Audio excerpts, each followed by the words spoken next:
E quanto tempo vai durar o censo? A coleta de informações? A coleta se estende pelos meses de agosto, setembro e outubro.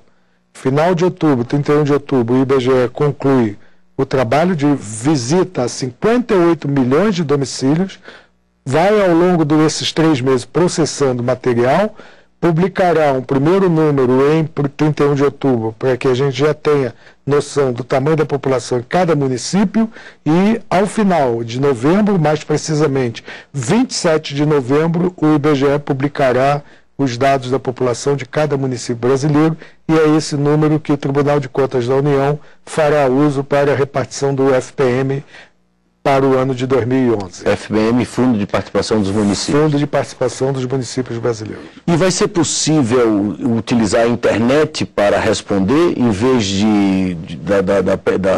da entrevista pessoal ali do recenseador? A pessoa pode optar, não, me dá aqui as perguntas que depois eu respondo pela internet. Sim, o recenseador, no momento em que se encontra com o morador, faz uma série de perguntas e logo no início ele faz a pergunta ao morador.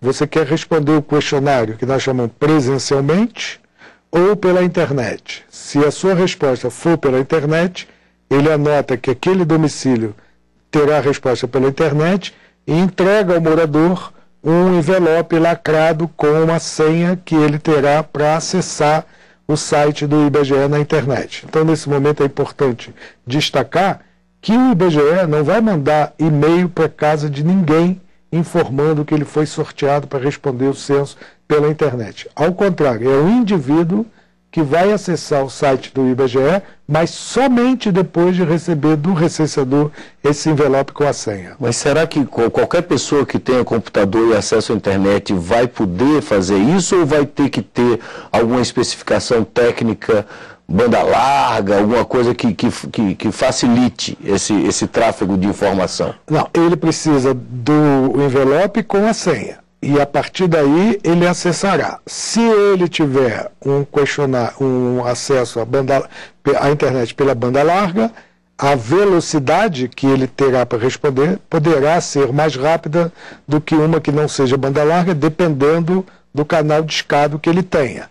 Porém, é preciso lembrar que o sistema que nós adotamos, a linguagem adotada para fazer o questionário, é muito ágil, muito simples, então nem leva tempo para preencher uma resposta, nem de passar de uma pergunta à pergunta seguinte, e o questionário simplificado que nós temos é um questionário que se leva menos de 5 minutos para responder. Quer dizer que o entrevistado, no caso, ele vai ser plenamente identificado. O entrevistado é identificado no sentido de que o seu domicílio tem um único código. Aquele código está relacionado com aquele domicílio. E dentro daquele domicílio que está codificado, eu tenho a lista de moradores. Então, se amanhã algum morador quiser saber se foi ou não recenseado, não haverá problema nenhum, porque aquele dado é individualizado, codificado, e só quem terá acesso àquela informação é o próprio indivíduo. Ele poderá saber se o nome dele está lá, mas não outros nomes. Que temas, além dos dados meramente demográficos, serão pesquisados? O censo de 2010 terá grandes novidades do ponto de vista de métodos.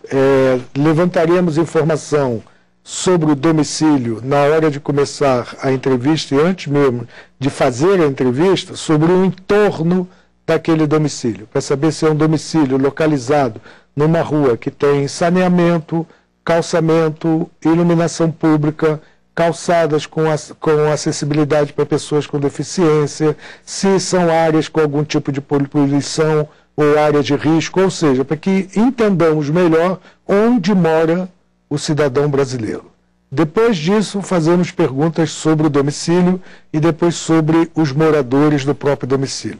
Nas perguntas sobre os moradores do domicílio, por exemplo, se tratar de uma pessoa que se declarar indígena, também perguntaremos a sua etnia e a língua que fala. Além de questões dessa natureza, perguntaremos questões como religião, cor e raça da população, a atividade que realiza, a sua renda e a origem dela. Então, se é renda do trabalho, se é renda de aluguel, de aplicação financeira, de aposentadoria e, inclusive, de programas de transferência de renda. Para as áreas urbanas, por exemplo, uma informação muito importante é o tempo de deslocamento que o indivíduo gasta para ir da sua casa ao trabalho e da sua casa para a escola. O movimento para saber se o indivíduo trabalha e estuda no próprio domicílio ou se no município vizinho, o que significa que tem um fluxo diário de deslocamento. Então, são muitas informações do ponto de vista demográfico, habitacional, econômico e social que nós encontraremos no Censo 2010. O senhor disse que em novembro o IBGE já pretende divulgar esses resultados e vai ter tempo de processar toda essa informação em 3 meses? Não, os primeiros resultados saem no dia 27 de novembro, que para efeito de trabalho que o TCU precisa fazer para o efetivo quantitativo de população, já saem os primeiros resultados, já saem no dia 27 de novembro. De tamanho da população por município, isso eu já tenho 27 de novembro. A partir de 27 de novembro, novos dados começam a ser publicados pelo IBGE e ao longo dos meses de 2011 nós teremos inúmeras publicações sobre cada um desses itens do questionário. E quanto vai custar toda essa operação? O censo é uma operação que tem um orçamento programado por um período de 4 anos, iniciado em 2008 e 2009, que são as etapas de preparação, de planejamento, inclusive da compra dos próprios equipamentos, inclusive de informática, e agora financiar toda a atividade de percurso do território de mais de 190 mil pessoas se deslocando, se transportando de cima para baixo para fazer o seu trabalho. Juntando todo esse recurso, nós estamos falando de algo da ordem de 1 bilhão e 600 milhões de reais. Se fizermos uma conta redonda, se são 1 bilhão e 600 milhões de reais, se são mais ou menos 180 milhões de habitantes, o que a gente está dizendo é que para cada cidadão, o IBGE, o país, vai gastar cerca de R$20 para que ao longo da próxima década nós tenhamos informações para o planejamento. E como é que os moradores, especialmente nas áreas mais delicadas, onde tem mais violência, pode se assegurar de que aquela pessoa que está ali dizendo que é do IBGE, que vem ali para fazer o censo, realmente é um funcionário do IBGE e não é um bandido comum, alguém que queira estar ali passando por recenseador sem ser recenseador?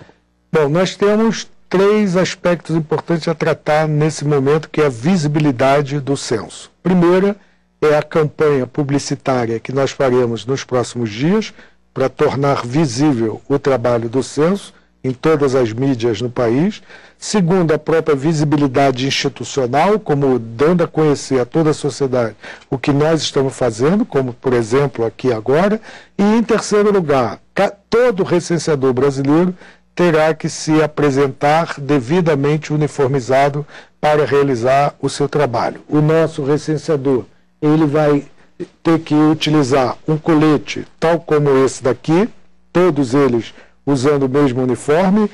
Nesse colete, ele terá que ter o seu crachá com a sua fotografia, o seu nome, a identidade, e, nesse caso, o morador poderá pedir um documento de identidade para verificar a autenticidade da informação aqui lançada. E se por acaso, ainda assim, o morador quiser confirmar se esse indivíduo é o recenseador do IBGE, nós temos esse telefone no bolso do colete, que é o telefone 0800 721 8181, onde você pode ligar para saber se esse recenseador está trabalhando para o IBGE.